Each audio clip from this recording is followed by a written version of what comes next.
Welcome to Living Your Path. I am Cecile Ferry, a coach and astrologer. I'm here to guide you on how to live and work in alignment with your true self so you can find fulfillment and serenity.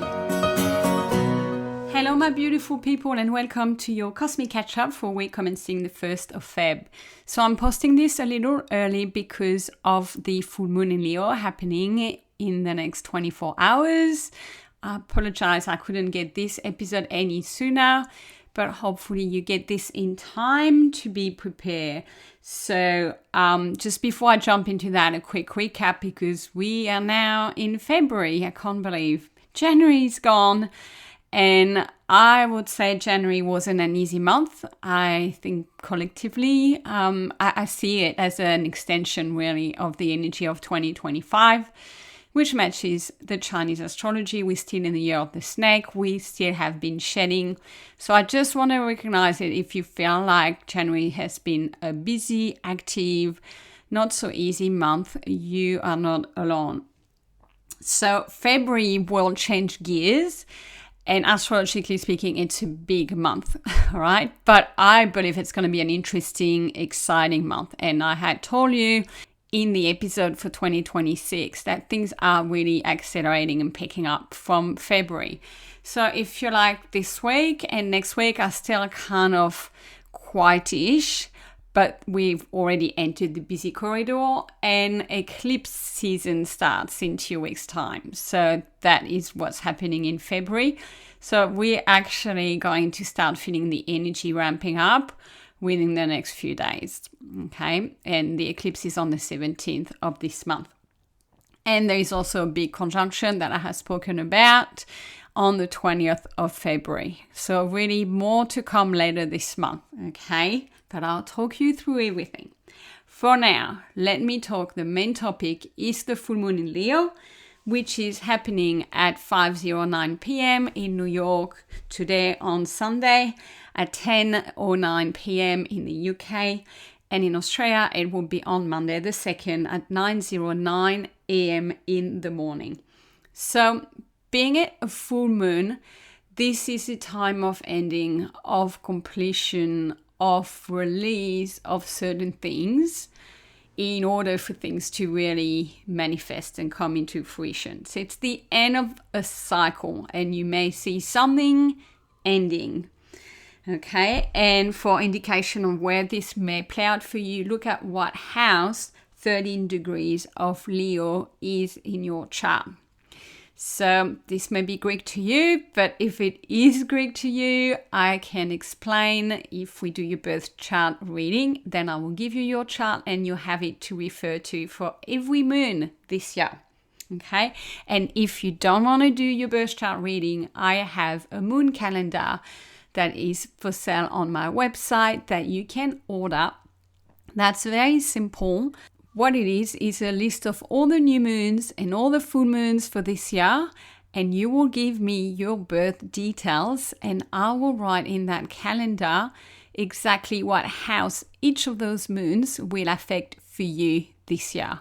And there's a little guide as to what each new moon and what each full moon means in every house. So if you like, that's your little guide, your little manual. So every moon you will know what sort of flavor to expect and you can personalize the information that I give you here. But definitely if you were born in Leo or in Aquarius, you are more likely to feel the full moon happening today across tomorrow. So being in Leo, it carries expressions of confidence, of leadership. It's about self-expression and heart energy. You know, Leo is a lot about warmth, generosity, inspiring other people. So we are going to be asked to be bold under this full moon, to be our true self, you know, to really let our own self, inner self shine out and to reignite our inner spark, which I think is nice as we're starting the year. That also means, because it's a full moon, we may need to release where we might be too self-centered, because that can be the shadow side of Leo. We can be too focused on making ourselves feel good and kind of, wanting to take the spotlight potentially. So if that's happening in one area of our life, we may be seeing that under this full moon. And also we might need to release anything that is dampening our confidence and our self-expression, wherever we may be censoring ourselves, or we've got fear of being visible, of sharing with others ideas, gifts, talents that we have.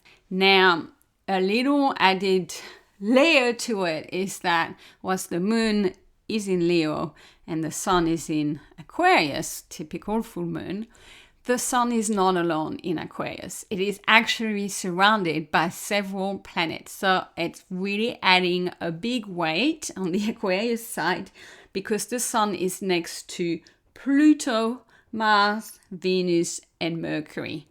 That is a lot. Normally it's sun versus moon, and that is already in a position that brings things to light. There's all those other forces that are in Aquarius. What this means is there is a lot of force. I think it's not going to be a light on full moon, because there is a lot of energy, really, that is sort of turbocharging that moon on the Aquarius side. Aquarius is a sign that is cerebral. It's air energy, it's intellectual.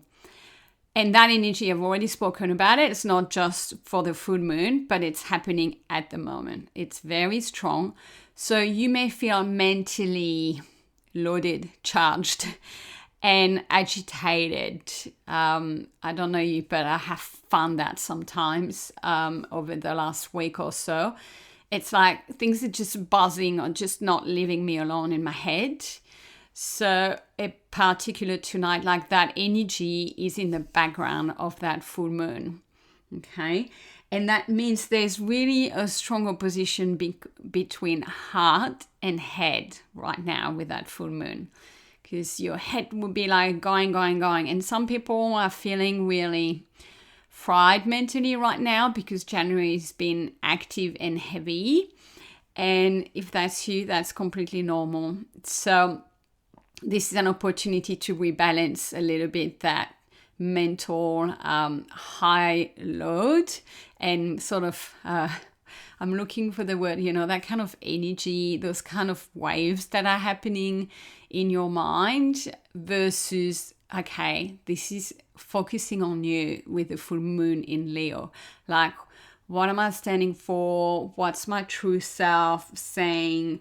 And, how do I want to be fully expressing myself? So watch out for any strong feelings that could come under this full moon, because in particular, Mars and Pluto are linked to it. So that's intense.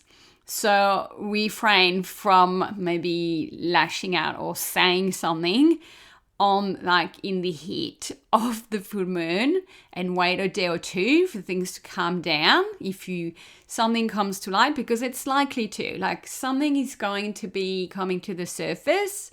And so I would encourage you to pause and not act on it or not react straight away. Okay.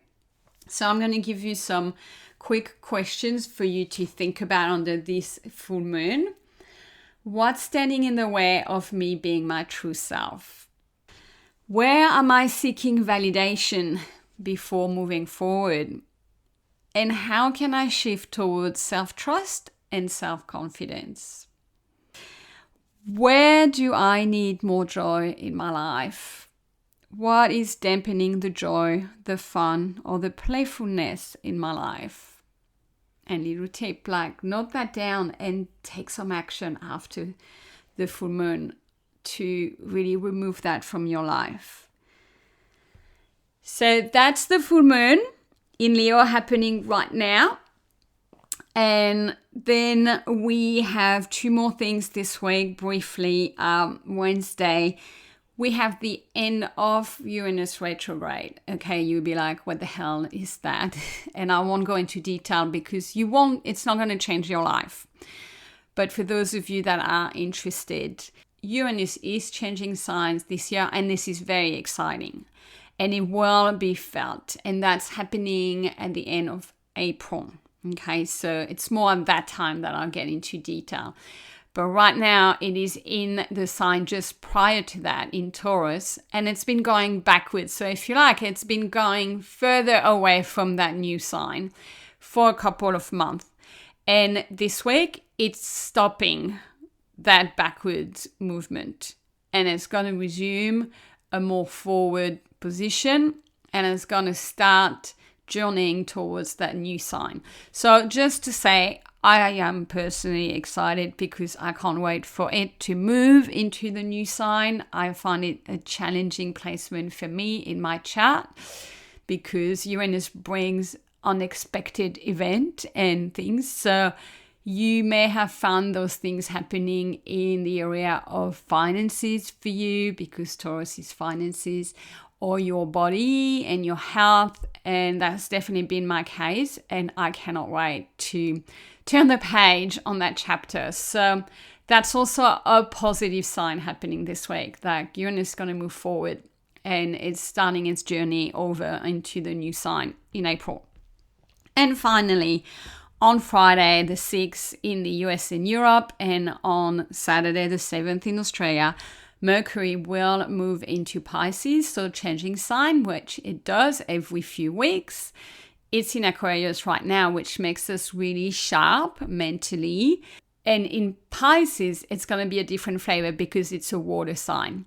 So we're going to get an extra kick to our intuition, our creativity, imagination.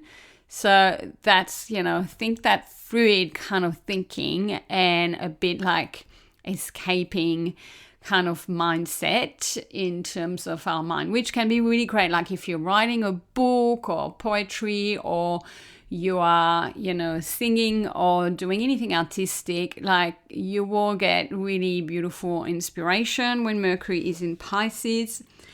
But for all of us, it can also bring some confusion. It could be a period where you are not so sure what's right, what's not, what to do. Things feel a little blurry because that's what comes with all that water energy. It dissolves everything. So it makes everything really dreamy.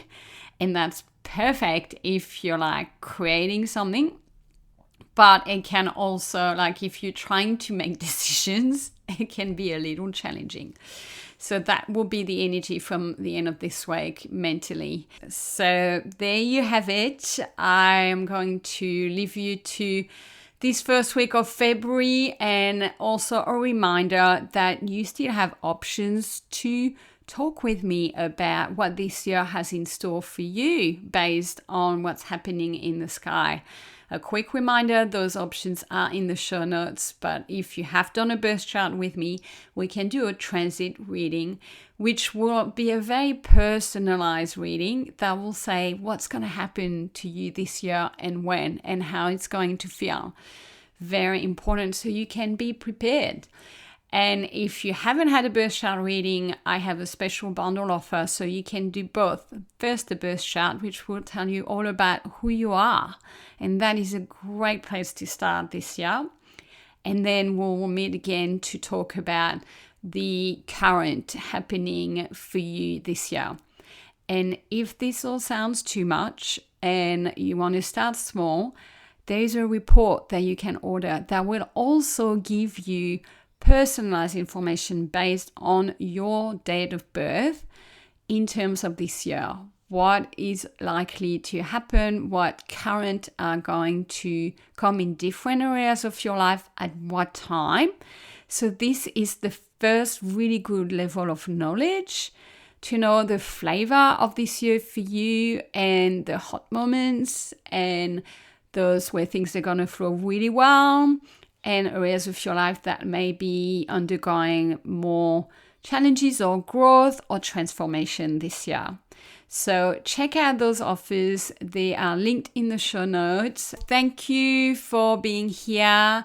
Have a great start of February and have an illuminating full moon over the next few hours. I hope it's a good one for you.